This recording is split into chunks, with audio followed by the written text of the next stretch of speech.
Hello, this is Todd Booth, and I'll be talking about Chapter 6 of the course book.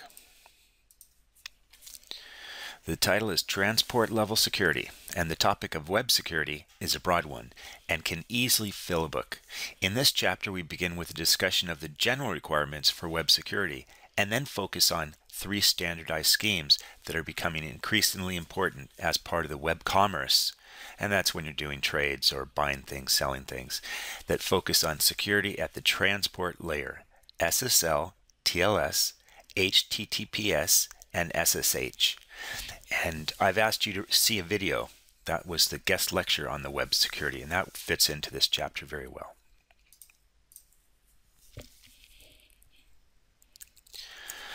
Okay, well, you can read this yourself, but virtually all businesses, most government agencies, and many individuals now have websites. The number of individuals and companies with internet access is expanding rapidly, and all of these have graphical web browsers, even our mobile phones. As a result, businesses are enthusiastic about setting up facilities on the web for electronic commerce. They want to sell you things. But the reality is that the internet and the web are extremely vulnerable to compromises of various sorts, and that's great for us because we're going to be the network engineers who design the solutions. As businesses wake up to this reality, the demand for secure web services grows.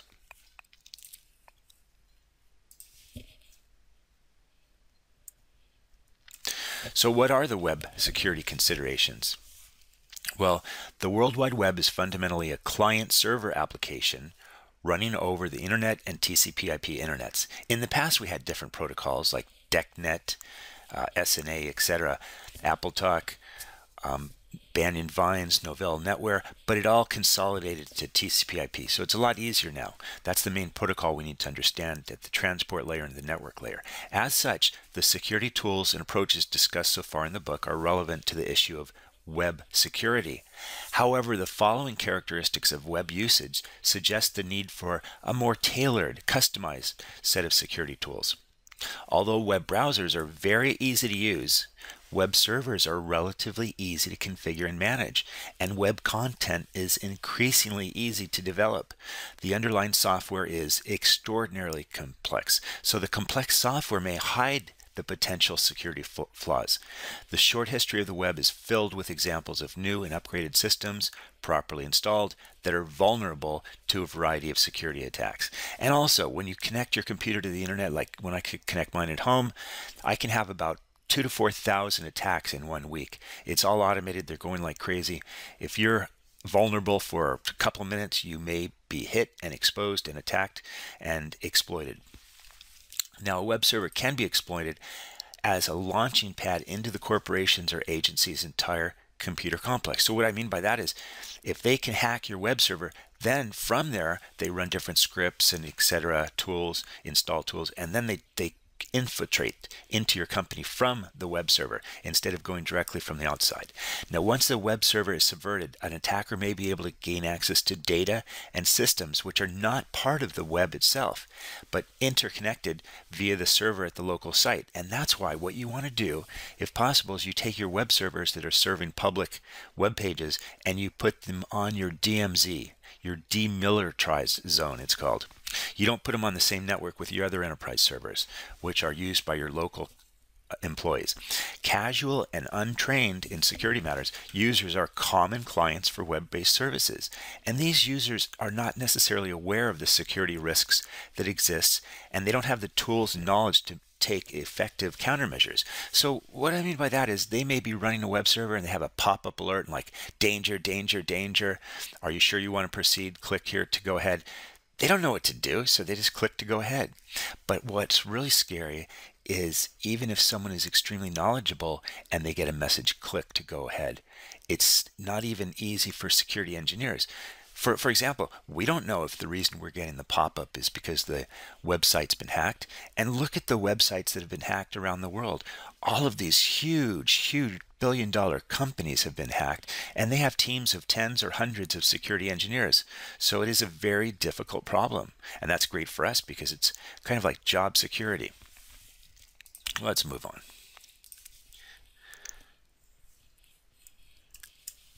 Okay, well, here we have a table. On the left, integrity, confidentiality, denial of service, authentication. Across the top, we've got the threats, the consequences, and the countermeasures. And that's part of a security architecture.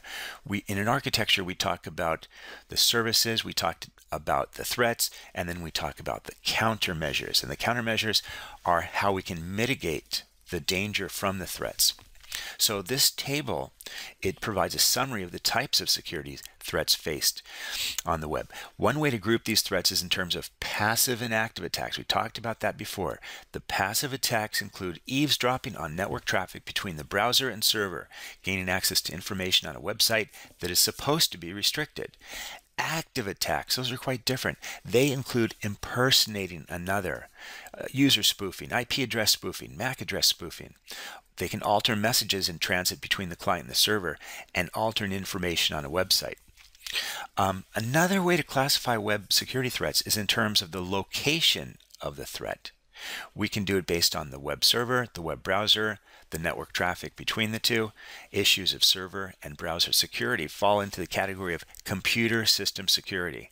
And then part 6 of this book addresses the issue of system security in general, but is also applicable to web system security.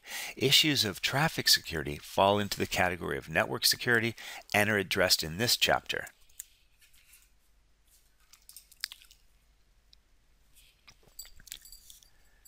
Okay, here we have a figure. On the left, network load, middle transport level, and the right application. And we can see our HTTP, FTP, SMTP. HTTP is web traffic, FTP is file transfer. I actually worked with the author of the FTP, Bob Braden. And SMTP, that's for electronic mail. Electronic mail for SMTP, that's sending from one to another, as opposed to receiving. Receiving are different protocols. And then we got TCP, that's our transport layer protocol. And down below that we have IPsec. IP is normally used, but IPsec is for security, and that can do encryption. So we can have our transport level session encrypted via the use of IPsec. Okay, and we have different protocols over here. If we want, instead of encrypting with IPsec, we can encrypt with SSL or TLS. And then we have Kerbos, you remember from a previous chapter where that fit in.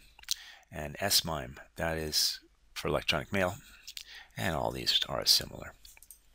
But anyway, there are different approaches that can be used for web security, and they all have been considered similar in the services they provide of security, but the difference is in respect to the scope of applicability and their relative location within the TCP/IP protocol stack. For example, if you have IPsec, what's really nice about it is you can just pop that in and have a secure IP session between any stations, even if you don't rewrite the applications. However, other protocols for security, you may have to tweak and rewrite your program just a little bit. So that's the point here. So this figure can illustrate the difference, and one way to use the security is the IPsec, and that's transparent to the application, and it's also transparent to the end users, and it's a general purpose solution for all IP. And it does also have a filtering capability so that you can pick and choose which traffic will go over the secure connection. And another relatively general purpose solution is to implement security just above TCP, and we can see that in the middle right here, just above TCP. The most popular example of this approach is the Secure Sockets Layer, SSL, and the follow-on internet standard known as Transport Layer Security, TLS. At this level, there are two implementation choices. For full generality, SSL or TLS could be provided as part of the underlying protocol suite and therefore be transparent to the applications. Alternatively, SSL can be embedded in specific packages. For example, Netscape, Microsoft Explorer browsers come equipped with SSL, as well as Chrome and Firefox, and most web servers have implemented the protocol. Application security services are embedded within the particular application. In the figure 61C over here, it shows an example of this architecture. The advantage of this approach is that the service can be tailored to the specific needs of a given application.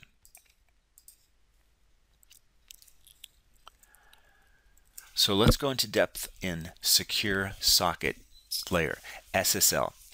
One of the most widely used security services is the Secure Sockets Layer, SSL, and the follow-on Internet Standard Node Transport Layer Security, TLS, the latter defined in RFC 5246.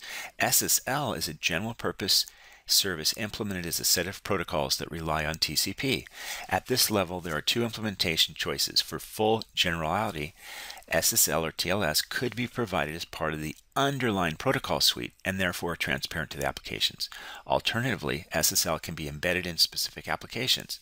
For example, most browsers come equipped with SSL, and most web servers have implemented the protocol. So this section is devoted to a discussion of SSL v3, and the next section describes the principal differences between SSL v3 and TLS.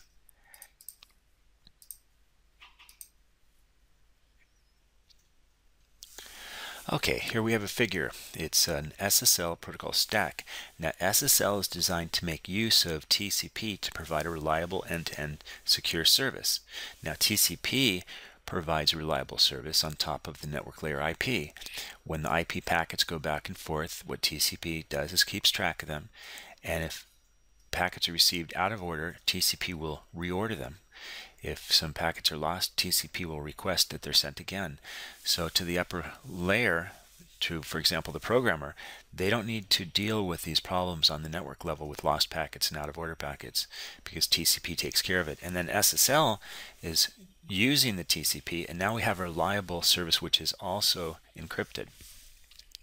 And SSL is not a single protocol, but rather two layers of protocols as illustrated in this figure.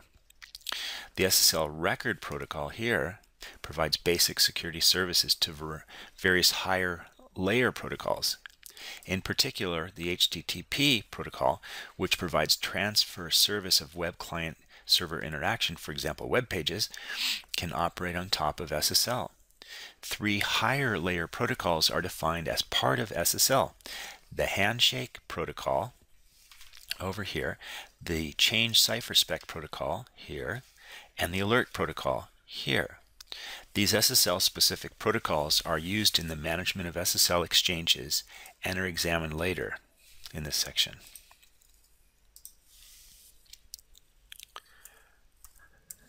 So let's talk about the SSL architecture. Two important SSL concepts are the SSL session and SSL connection, which are defined in the specification as follows. A connection, that's a transport in the OSI layering model definition, which is 7 layers, that provides a suitable type of service. For SSL, such connections are peer-to-peer relationships. The connections are transient. Every connection is associated with one session. So what's a session? An SSL session is an association between a client and a server. Sessions are created by the handshake protocol. Sessions define a set of cryptographic security parameters which can be shared among multiple connections. Sessions are used to avoid the expensive negotiation of new security parameters for each connection. Now, between any pair of parties, applications such as HTTP on the client and server, there may be multiple secure connections. In theory, there may also be multiple simultaneous sessions between parties, but this feature is not used in practice. There are a number of states associated with each session. Once a session is established, there is a current operating state for both read and write, i.e. receive and send. In addition, during the handshake protocol, pending read and write states are created. Upon successful conclusion of the handshake protocol, the pending states become the current states.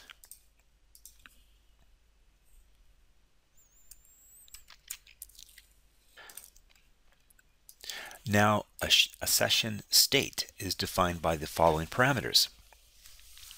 A session identifier, an arbitrary byte sequence chosen by the server to identify an active or resumable session state. Peer certificate, back to the X509v3. Certificate of the peer is a very popular certificate format. This element of the state may be null. Compression method, the algorithm used to compress data prior to encryption. Cipherspec specifies the bulk data encryption algorithm such as null, AES, etc., and a hash algorithm. such as MD5 or SHA-1, used for MAC calculation. It also defines cryptographic attributes such as the hash size. Master secret, 84-byte secret shared between the client and the server. Is resumable, a flag indicating whether the session can be used to initiate new connections.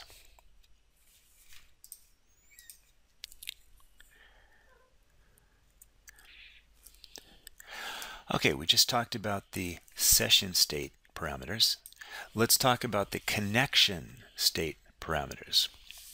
So a connection state is defined by the following parameters: server and client random, byte sequences that are chosen by the server and client for each connection. Server writes MAC secret, the secret key used in the MAC operations on data sent by the server. Client writes MAC secret, the secret key used in MAC operations on data sent by the client. Server write key, the secret encryption key for data encrypted by the server and decrypted by the client. The client write key, the symmetric encryption key for data encrypted by the client and decrypted by the server. The initialization vectors. When a block cipher in CBC mode is used, an initialization vector is maintained for each key. The field is first initialized by the SSL handshake protocol. Thereafter, the final ciphertext block from each record is preserved for use as the IV with the following record. Sequence numbers. Each party maintains separate sequence numbers for transmitted and received messages for each connection. When a party sends or receives a chain cipher spec message, the appropriate sequence number is set to 0. Sequence numbers may not exceed 2 to the 64 minus 1.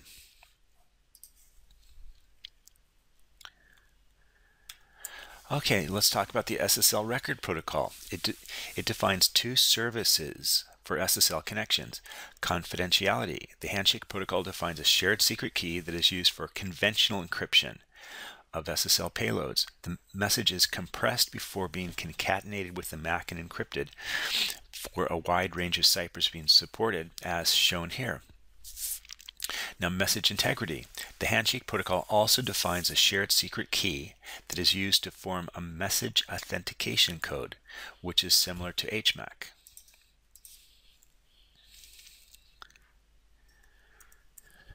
Here we have a record, an SSL record protocol operation, and this figure indicates the overall operation of the SSL record protocol.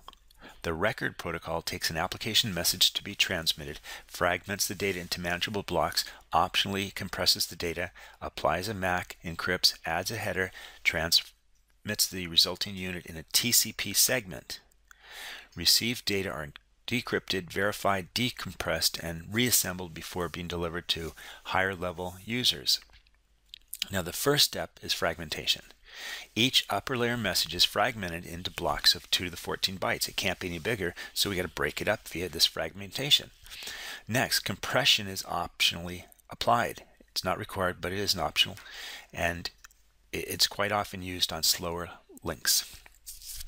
Now, compression may be lossless and may not increase the content length by more than 1K. In SSL v3, as well as the current version of TLS, no compression algorithm is specified, so the default compression algorithm is null. The next step in processing is to compute a message authentication code over the compressed data. For this purpose, a shared secret key is used. Next, the compressed message plus the MAC are encrypted using symmetric encryption. Encryption may not increase the content length by more than 1K, so the total length may not exceed 2 to the 14 plus 2048. For stream encryption, the compressed message plus the MAC are encrypted. Note the MAC is computed before encryption takes place, and the MAC is then encrypted along with the plaintext or compressed plaintext. Now, for block encryption, padding may be added after the MAC prior to encryption. Remember, with block encryption, there may not be the exact number of bits. So if we're doing blocks of, for example, 64 bits and the message is 65 bits, we're going to need padding in the second block. The padding is in the form of a number of padding bytes followed by a 1-byte indication of the length of the padding. The total amount of padding is the smallest amount such that the total size of the data to be encrypted, plaintext plus MAC plus padding, is a multiple of the cipher's block length. An example is a plain text or compressed text if compression is used of 58 bytes with a MAC of 20 bytes using SHA-1. That is encrypted using a block length of 8 bytes, for example, DES. With the padding length byte, this yields a total of 79 bytes. To make the total an integral multiple of 8, 1 byte of padding is added.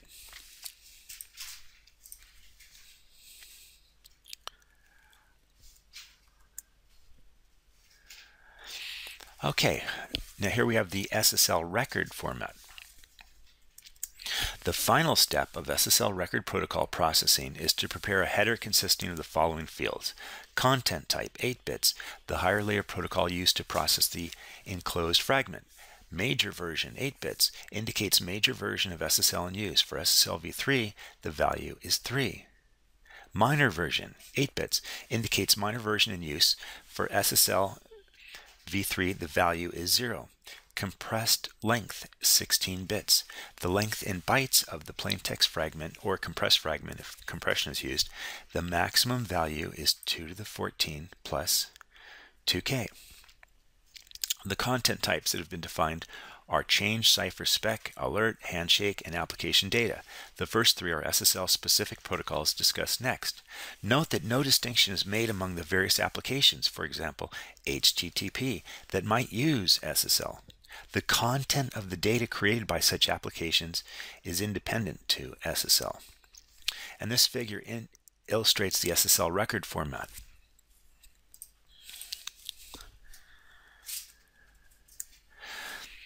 Okay, here's the SSL record protocol payload. Now, the change cipher spec protocol is one of the 3 SSL specific protocols that use the SSL record protocol and is the simplest. This protocol consists of a single message, which consists of a single byte with a value 1. The sole purpose of this message is to cause the pending state to be copied into the current state, which updates the cipher suite to be used on this connection. The alert protocol is used to convey the SSL-related alerts to the peer entity. As with other applications that use SSL, alert messages are compressed and encrypted as specified by the current state. Each message in this protocol consists of 2 bytes. The first byte takes the value warning 1 or fatal 2 to convey the severity of the message. If the level is fatal, SSL immediately terminates the connection. Other connections on the same session may continue, but no new connections on this session may be established. The second byte contains a new code that indicates the specific alert. The most complex part of SSL is the handshake protocol. This protocol allows the server and client to authenticate each other and to negotiate an encryption and MAC algorithm and cryptographic keys to be used to protect data sent in an SSL record. The handshake protocol is used before any application data is transmitted. The handshake protocol consists of a series of messages exchanged by the client and the server. All of these have the format in figure C up here. Here's the handshake protocol.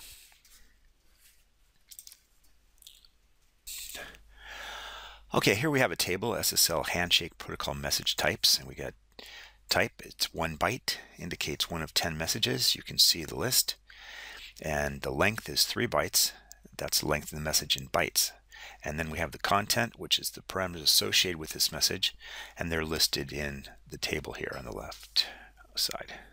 Okay, takes care of that.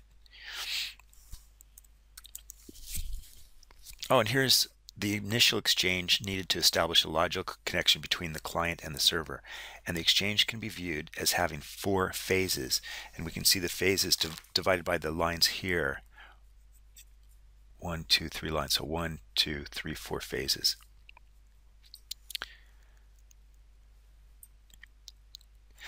Here we have the cryptographic computations. And 2 further items of interest. 1, the creation of a shared master secret by means of key exchange, and 2, the generation of cryptographic parameters from the master secret. The shared master secret is a one-time 48-byte value, 384 bits generated for this session by means of secure key exchange.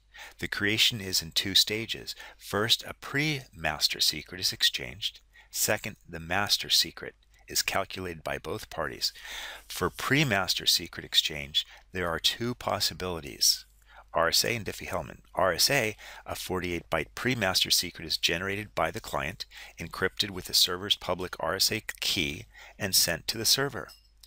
The server decrypts the ciphertext using its private key to recover the pre-master secret. Diffie-Hellman. Both client and server generate a Diffie-Hellman public key. After these are exchanged, each side performs a variety of related tasks.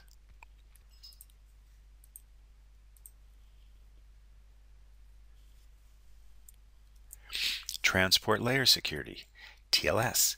Now, TLS is an IETF standardization initiative whose goal is to produce an Internet standard version of SSL. TLS is defined as a proposed Internet standard in RFC 5246. The standard is very similar to SSL v3. In this section, we highlight just the differences. Version number. The TLS record format is the same as that of SSL record format, and the fields in the header have the same meanings. The one difference is in the version values. For the current version of TLS, the major version is 3 and the minor version is 3. Message authentication code. There are two differences between the SSL v3 and TLS MAC schemes: the actual algorithm and the scope of the MAC calculation. TLS makes use of the HMAC algorithm defined in RFC 2104. The MAC calculation covers all the fields covered by the SSL v3 calculation, plus the field TLS compressed version, which is the version of the protocol being employed. Pseudo-random function. Now, TLS makes use of a pseudo-random function referred to as PRF to expand the secrets into blocks of data for purposes of key generation or validation. The objective is to make use of a relatively small shared secret value, but to generate longer blocks of data in a way that is secure from the kinds of attacks made on hash functions and MACs. Now, TLS supports all of the alert codes defined in SSL v3 with the exception of no certificate. A number of other additional codes are defined in TLS. Cipher suites. There are several small differences between the cipher suites available under SSL v3 and under TLS. Key exchange. TLS supports all of the key exchange techniques of SSL v3 with the exception of Forteza. Symmetric encryption algorithms. TLS includes all of the symmetric encryption algorithms found in SSL v3 with the exceptions of Forteza. Client certificate types. Now, TLS defines the following certificate types to be requested in the certificate request message: RSA underscore sign, DSS underscore sign, RSA fixed DH, and DSS fixed DH. These are all defined in SSL v3. In addition, SSL v3 includes RSA emferal DH, DSS emferal DH, and Forteza KEA. Emferal Diffie-Hellman involves signing the Diffie-Hellman parameters with either RSA or DSS. For TLS, the RSA sign and DSS sign types are used for that function. A separate signing type is not needed to sign Diffie-Hellman parameters. TLS does not include the Forteza scheme. Certificate verify and finished messages. In the TLS certificate verify message, the MD5 and SHA-1 hashes are calculated only over handshake messages. Recall that for SSL v3, the hash calculation also included the master secret and pads. These extra fields were felt to add no additional security, so they were skipped with TLS. As with the finished message in SSL v3, the finished message in TLS is a hash based on the shared master secret, the previous handshake messages, and a label that identifies client or server. The calculation is somewhat different. Cryptographic computations. The pre-master secret for TLS is calculated in the same way as SSL v3.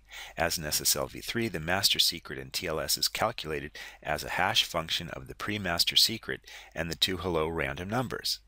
As with SSL v3, the key block is a function of the master secret and the client and server random numbers, but for TLS, the actual algorithm is different. Padding. In SSL, The padding added prior to encryption of user data is the minimum amount of data required so that the total size of the data to be encrypted is a multiple of the cipher's block length. In TLS, the padding can be any amount that results in a total length that is a multiple of the cipher's block length, up to a maximum of 255 bytes. For example, if the plain text plus MAC plus padding length is 79 bytes long, then the padding length in bytes can be 1, 9, 17, and so on up to 249. A variable padding length may be used to frustrate attacks based on an analysis of the length of the exchanged messages.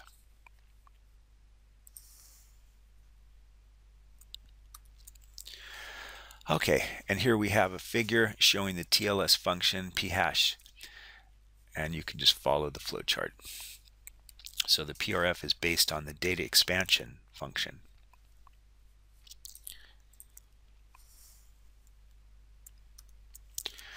Okay, HTTPS, which is HTTP over SSL. So this refers to the combination of HTTP and SSL to implement secure communication between a web browser and a web server. The HTTPS capability is built into all modern web browsers. Its use depends on the web server supporting HTTPS communication. For example, some search engines do not support HTTPS. Google provides HTTPS as an option. The principal difference seen by user of a web browser is that the URL Uniform Resource Locator addresses begins with HTTPS, note the S, rather than HTTP. A normal HTTP connection uses port 80. If HTTPS is specified, port 443 is used, which invokes SSL. When HTTPS is used, the following elements of the communication are encrypted: the URL of the requested document, contents of the document, contents of browser forms filled in by the browser user, cookies sent by the browser to the server and the server to the browser, contents of the HTTP header. Now, HTTPS is documented in RFC 2818, HTTP over TLS. There is no fundamental change in using HTTP over either SSL or TLS, and both implementations are referred to as HTTPS.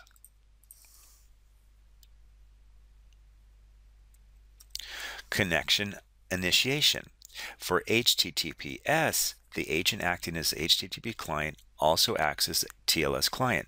The client initiates a connection to the server on the appropriate port and then sends the TLS client hello to begin the TLS handshake. When the TLS handshake has finished, the client may then initiate the first HTTP request. All HTTP data is to be sent as TLS application data.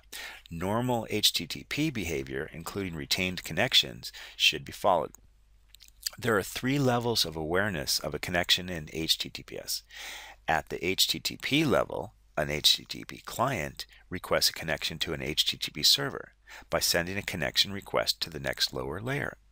Typically, the next lower layer is TCP, but it may also be TLS SSL. At the level of TLS, a session is established between a TLS client and a TLS server. This session can support one or more connections at any time. As we have seen, a TLS request to establish a connection begins with the establishment of a TCP connection between the TCP entity on the client side and the TCP entity on the server side.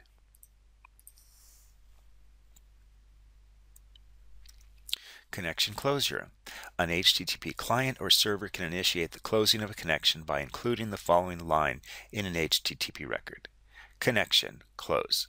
This indicates that the connection will be closed after this record is delivered. The closure of an HTTPS connection requires that TLS close the connection with the peer TLS entity on the remote side, which will involve closing the underlying TCP connection. At the TLS level, the proper way to close a connection is for each side to use the TLS alert protocol to send a close notify alert. TLS implementations must initiate an exchange of closure alerts before closing a connection. A TLS implementation may, after sending a closure alert, close the connection without waiting for the peer to send its closure alert, generating an incomplete close. Note that an implementation that does this may choose to reuse the session. This should only be done when the application knows, typically through detecting HTTP message boundaries, that it has received all the message data that it cares about. HTTP clients also must be able to cope with a situation in which the underlying TCP connection is terminated without a prior close notify alert and without a connection close indicator. Such a situation could be due to a programming error on the server or a communication error that causes the TCP connection to drop. However, the unannounced TCP closure could be evidence of some sort of attack. So the HTTPS client should issue some sort of security warning when this occurs.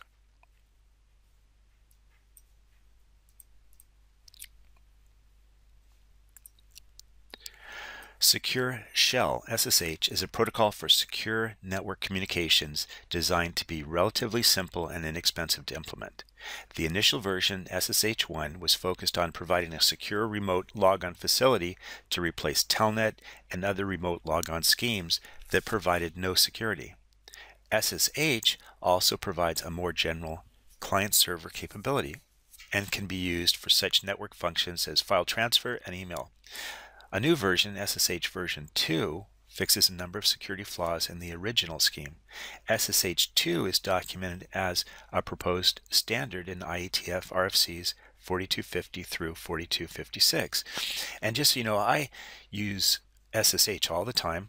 I have it running on most of my machines, my PCs, a server, and then I can use SSH to get the console of all of those PCs. But I can also use it to connect all my Cisco equipment and all my Unix servers. And also the clients are free and the servers are often free. So even for Windows. So you can install it and not pay any money, and then you can use it to connect to Cisco equipment and do CLI type configuration. Sometimes you want to use a GUI, sometimes you want to use SSH. It just depends. And it's very easy to use. Also, it gives you authentication. So for example, if I want to have an authenticated session, when I get to the server, I can configure the SSH server to either take passwords, or I can have it configured to take certificates. And then once I have my SSH connection, over that connection, I can do all kinds of stuff. Like I can run a remote desktop session over that.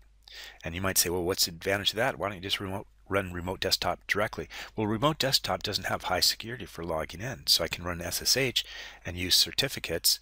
And then once it's established, run RDP, remote desktop protocol, over that. Now, one of the most common SSH clients is called PuTTY. Another one is Bitvise, bitvise.com, and those are both free. And they're available for all operating systems as well.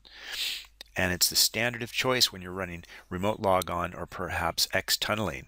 And it's rapidly becoming the most pervasive application for encryption technology outside embedded systems. And one of the other features that I really like to use is I do my SSH connection, and then what I do is I tell my SSH client that when I connect to the server, I'm going to map some ports to different things. So I can connect to LTU via their SSH server, and then in my client I say, but what I want to do is when I get to the server, I want to be able to get to my machine within the company network via RDP, for example. So I can configure my client and say, when I go to my local loopback address 127.0.0.1 and I go to port, for example, 3389, I'm going to forward that across the SSH connection and then send it to my machine on 130.240. Whatever. Now normally I can't get from my machine to that address, but via my SSH connection to the LTU server, I can get to that address. I just map it across. And you can even do SSH tunnels inside SSH tunnels. So you just have a lot of flexibility with this. And I use it every day.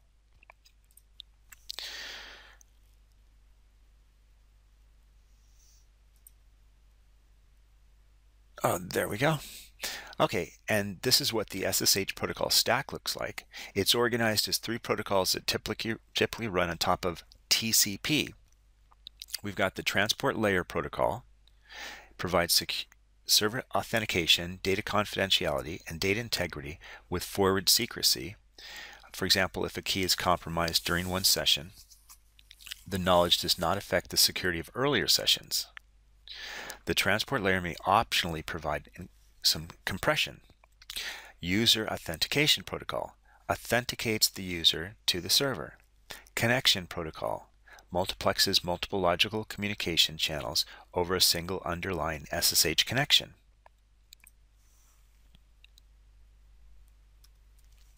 Transport layer protocol. Server authentication occurs at the transport layer based on the server processing a public-private key pair. A server may have multiple host keys using multiple different asymmetric encryption algorithms. Multiple hosts may share the same host key. In any case, the server host key is used during key exchange to authenticate the identity of the host. For this to be possible, the client must have a prior knowledge of the server's public host key. RFC 4251 dictates two alternative trust modes that can be used. The client has a local database that associates each host name as typed by the user with the corresponding public host key. This method requires no central administration infrastructure and no third-party coordination. The downside is that the database of name-to-key associations may become burdensome to maintain, and it just depends on how many different hosts you're going to connect to. Now, the host name-to-key association is certified by a trusted certification authority. The client only knows the CA root key and can verify the validity of all host keys certified by accepted CAs. This alternative eases the maintenance problem, since ideally only a single CA key needs to be securely stored on the client. On the other hand, each host key must be appropriately certified by a central authority before authorization is possible, and this can cost 50 to 75 euro. It can be very expensive, but you can also find SSL certs that are much less money for about 8 euro.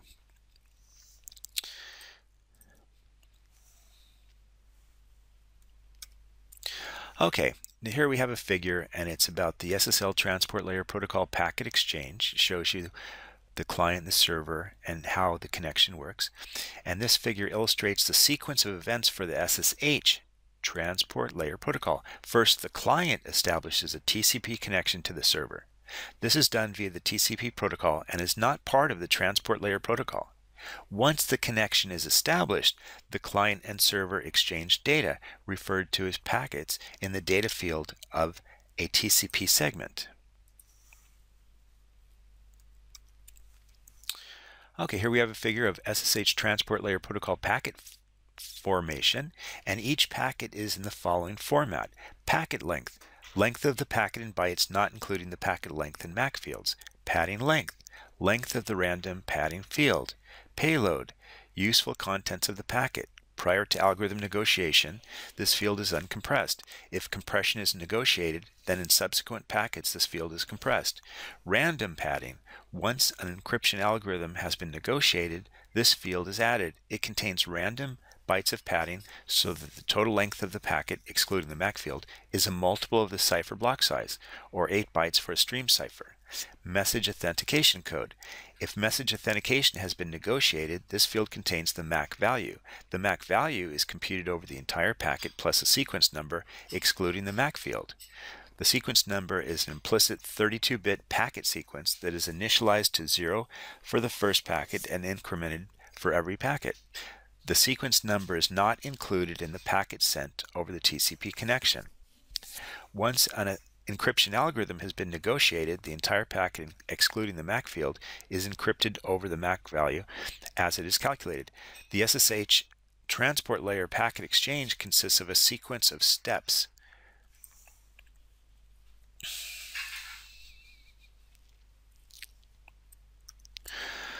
Okay, here we have a table: SSH transport layer cryptographic algorithms.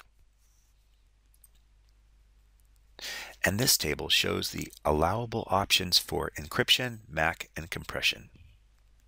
For each category, the algorithm chosen is the first algorithm on the client's list that is also supported by the server.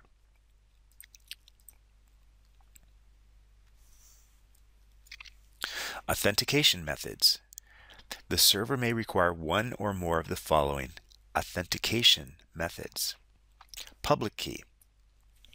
The details of this method depend on the public key algorithm chosen. In essence, the client sends a message to the server that contains the client's public key with the message signed by the client's private key. When the server receives this message, it checks whether the supplied key is acceptable for authentication, and if so, it checks whether the signature is correct. Password. The client sends a message containing a plain text password, which is protected by encryption by the Transport Layer Protocol. Host-based. Authentication is performed on the client's host rather than the client itself. Thus, a host that supports multiple clients would provide authentication for all of its clients. This method works by having the client send a signature created with the private key of the client host. Thus, rather than directly verifying the user's identity, the SSH server verifies the identity of the client host and then believes the host when it says the user has already authenticated on the client side.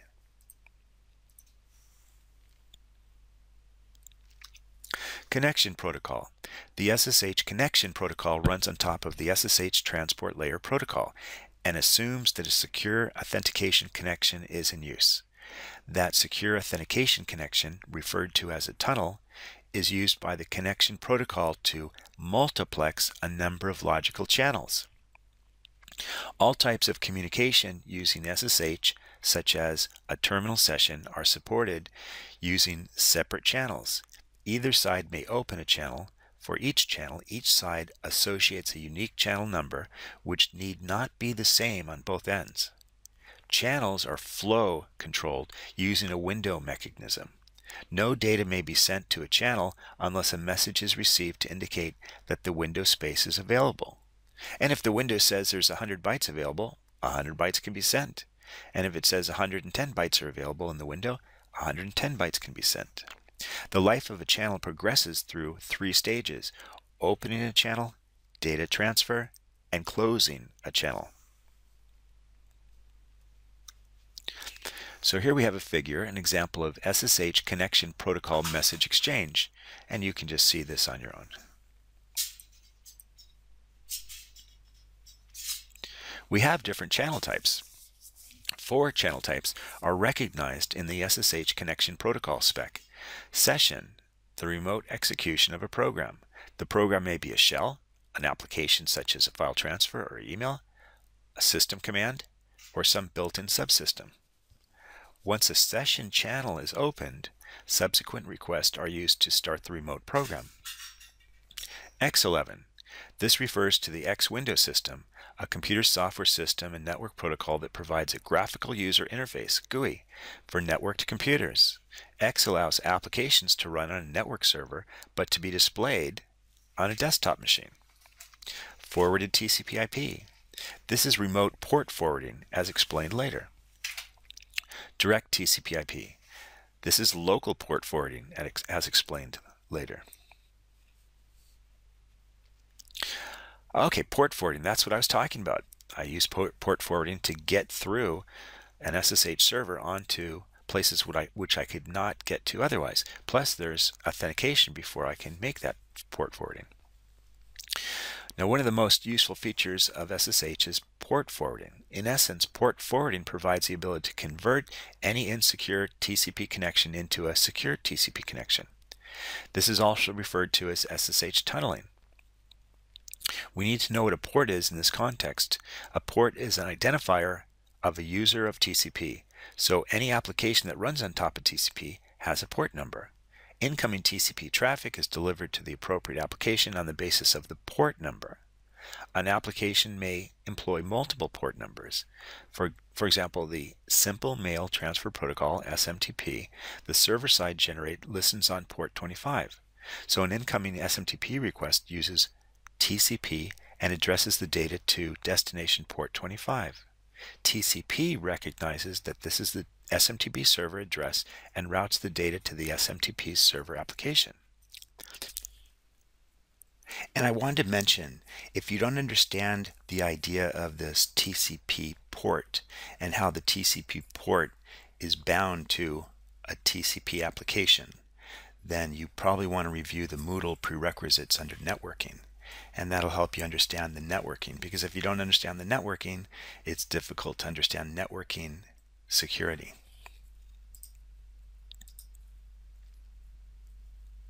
So here we have a figure, SSL transport layer packet exchanges. So this figure illustrates the basic concept behind port forwarding. We have a client application that is identified by a port number X and a server application identified by some arbitrary port Y. At some point, the client application invokes the local TCP entity and requests a connection to the remote server on port Y. The local TCP entity negotiates a TCP connection with the remote TCP entity such that a connection links local port X to remote port Y. To secure this connection, SSH is configured so that the SSH transport layer protocol establishes a TCP connection between the SSH client and server entities with TCP port numbers A and B, respectively. A secure SSH tunnel is established over this TCP connection.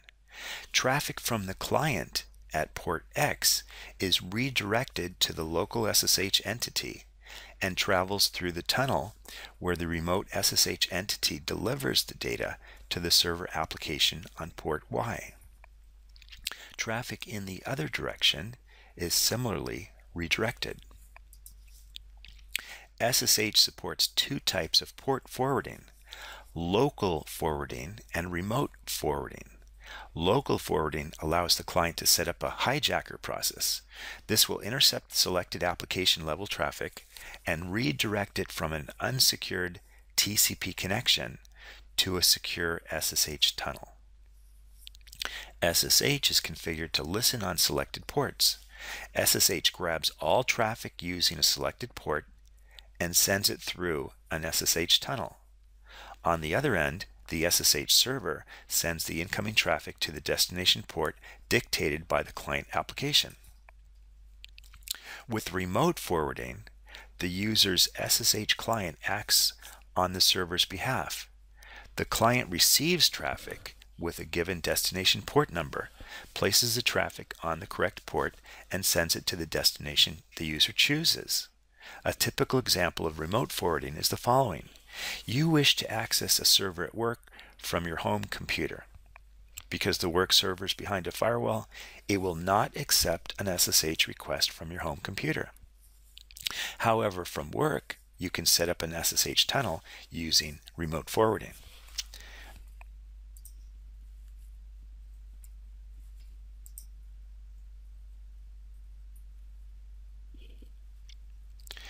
Okay, and now we're on the summary. I'll just read off the main points and you can pause if you wish. So we talked about web security considerations and secure sockets layer. Then we went on to HTTPS, which uses SSL TLS. We talked about the transport layer security, and then you really need to understand TCP/IP networking, the transport layer. And then we talked about secure shell, and that's something I use every day to connect to all kinds of Cisco equipment, to Unix servers, Unix clients, and even Windows clients and servers. Okay, thanks for listening. Bye for now.